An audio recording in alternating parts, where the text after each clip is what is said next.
অবস্থান করছেন ইনকিলাব মঞ্চ এবং আপনাদের কাছে আমরা ইনশাআল্লাহ আপনাদের কাছে অনুরোধ আমরা 5 দফা দাবি নিয়ে কোর্টে জমা দিতে চাই। সুনির্দিষ্ট 5টা দাবি আপনারা আমাদেরকে আল্লাহর রাস্তায় হেল্প করেন, শত্রু ভাইবেন না।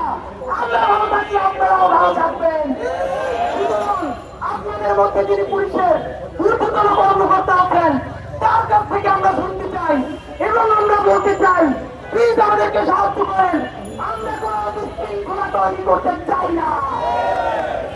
এই 5টা দাবি এটা আমরা শুনেছি, আপনাদের কাছ থেকে এখন শুনলাম। অনেক বিষয় আছে, অনেক ভুল হয়েছে, হয়তো অনেকের মধ্যে থাকতে পারে। আর আপনাদের মধ্যে কিছু বিষয় হয়তো তথ্য উপাত্ত নিয়ে কিছু ঝামেলা আছে, সেটা পরে বলবো।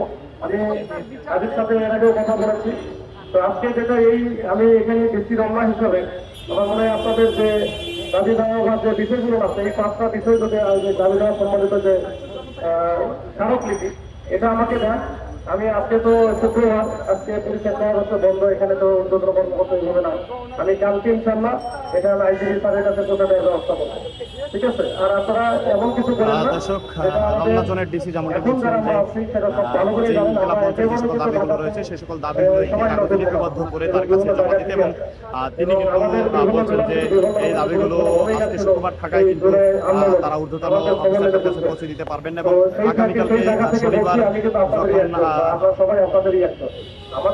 শনিবার যখনই পুলিশের কার্যক্রম শুরু হবে তখনই এই সকল দাবিগুলো তাদেরকে কিন্তু আইজিপির কাছে পৌঁছে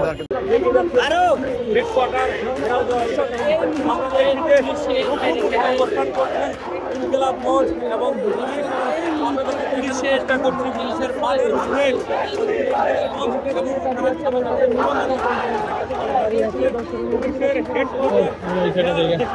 দেখানোর